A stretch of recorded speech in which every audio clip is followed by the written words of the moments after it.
Brittanee Drexel was born on October 7, 1991, in Rochester, New York. Her biological father was a man of Turkish descent named John, and her mother's name was Dawn. Dawn became pregnant when she was just 16. John did not take responsibility for the child and abandoned her unborn baby. 9 months later, Dawn gave birth, and shortly after, she met a man named Chad Drexel. Dawn and Chad got married, and Brittanee took the last name Drexel. The Drexel family had a good life. They were happy, had no major financial problems, and enjoyed being together.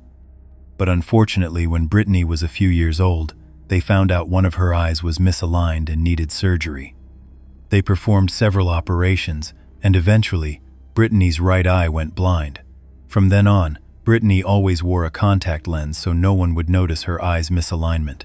She was somewhat ashamed of this and never liked to take off her lens in front of anyone.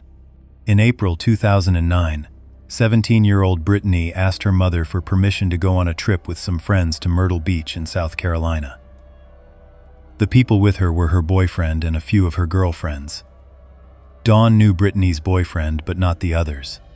The distance from New York to South Carolina was very long, about 1,000 kilometers. Dawn rejected Brittanee's request, saying the trip was too long, her companions were strangers, and there were no adults with them, so it was dangerous. This refusal caused a huge fight between Brittanee and her mother, so severe they didn't speak for 3 days. A few days after the argument, on April 22, 2009, Brittanee told her mother she was going to a friend's house for a few days to get away from the tense atmosphere at home. Dawn agreed, thinking she was really going to a friend's house, but Brittanee had lied. That same day, without telling her family, she set off with her friends towards South Carolina. Her boyfriend, John Greco, couldn't go because he had a work shift. The next time Brittanee spoke to her mother was 3 days later. The 17-year-old girl called her mother from Myrtle Beach. Dawn asked where she was, and Brittanee said the beach. Dawn wasn't worried because she thought Brittanee meant the beach on Lake Ontario in New York, where many teenagers spent their evenings. Dawn didn't ask any more questions and hung up. That same night, around 8:00 p.m., Brittanee and her friends left the beach and headed south. They wanted to walk 2.5 kilometers to a water park resort. Brittanee Drexel was last seen entering this resort.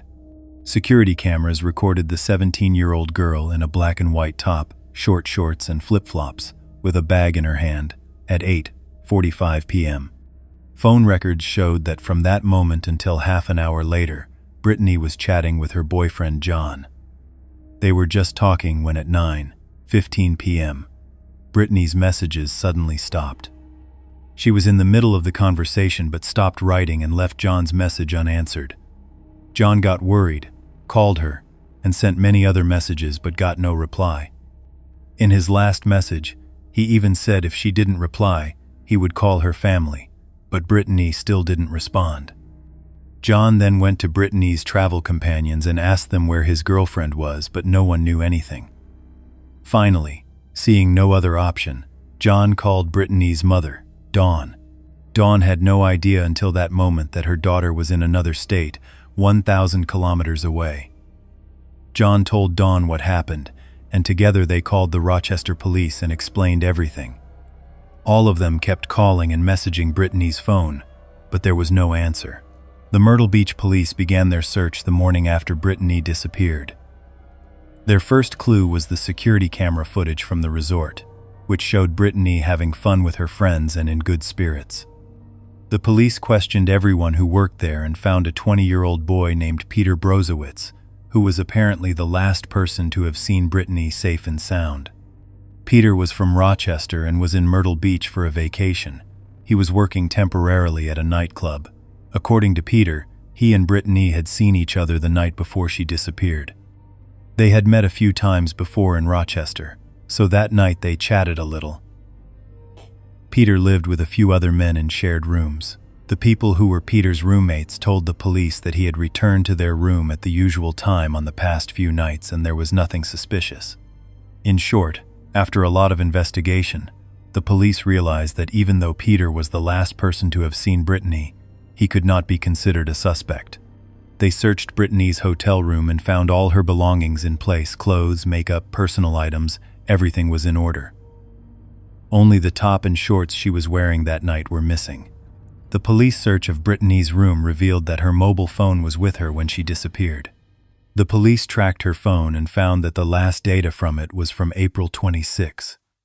The phone was at a location in southern Myrtle, about 90 kilometers away from the beach. That same morning, the phone was turned off, and no more information could be obtained. This information showed that it was very, very likely that Brittanee had been kidnapped, and her case should be pursued more seriously. Because with her belongings still in the hotel, it was clear that she hadn't run away. The police did not have much information at that moment, but with these few things, it was completely clear that Brittanee Drexel had been abducted.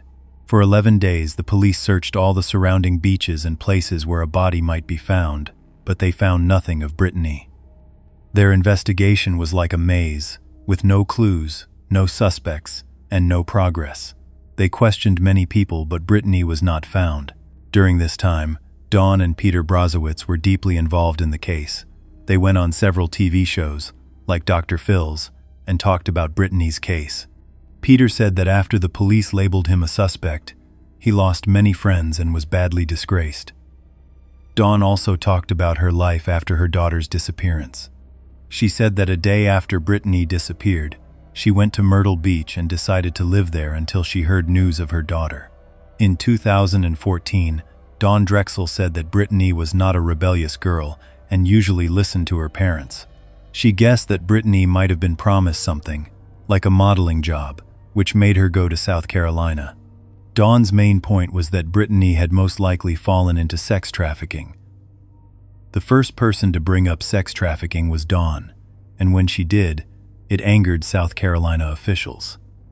They were very upset and said, "What kind of talk is this? Such a thing doesn't exist in our area at all."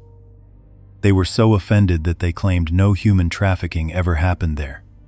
But you should know that sex trafficking is much more common in tourist areas, on beaches, and near borders.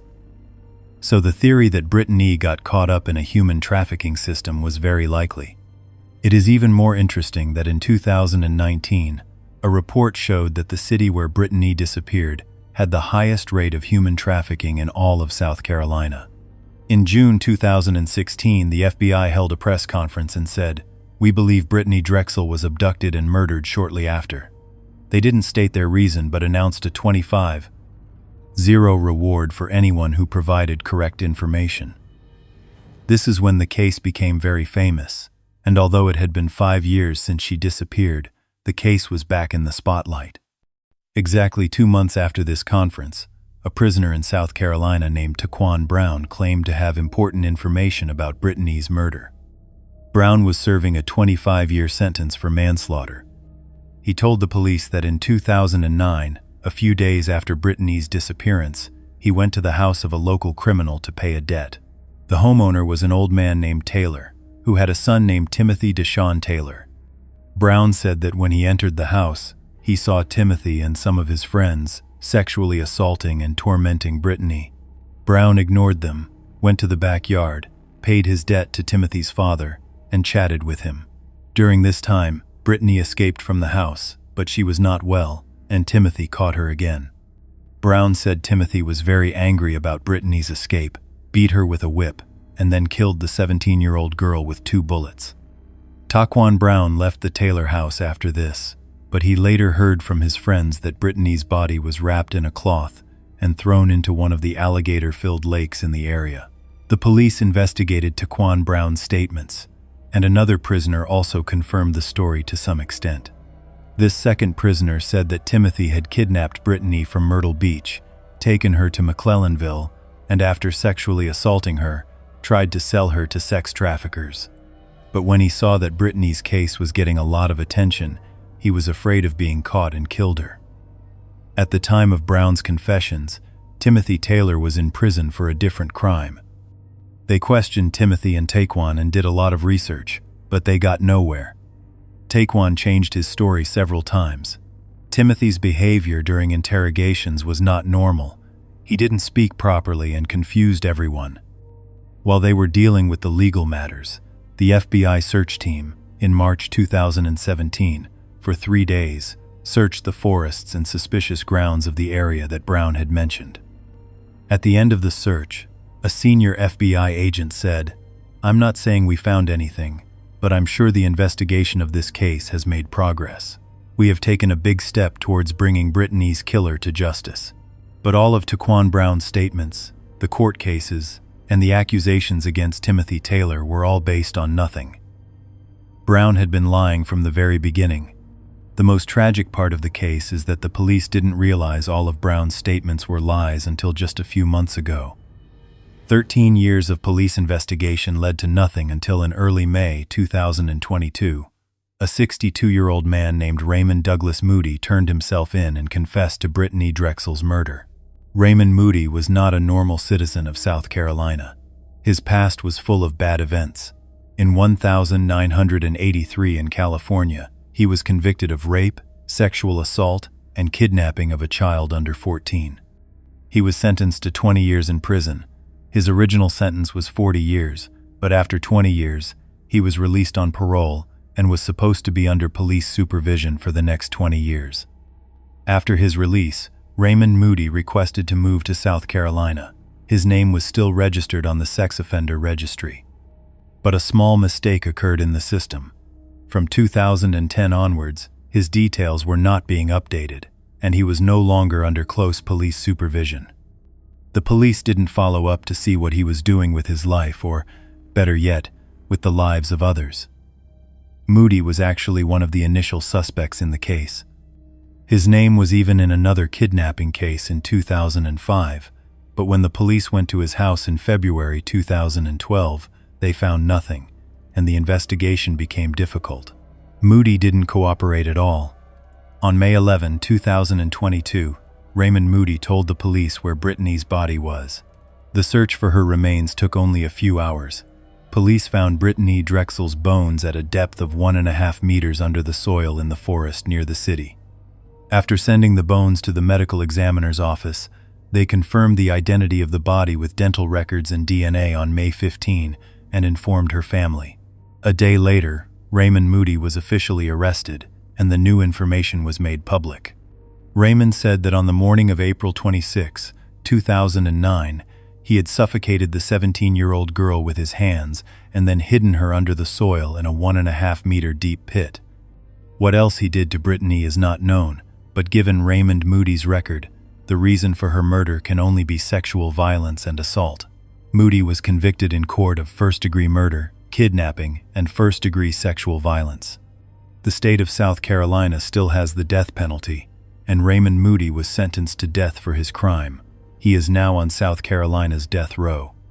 Finally, in May 2022, after 13 years, the status of Brittanee Drexel's case changed from unsolved missing person to solved murder.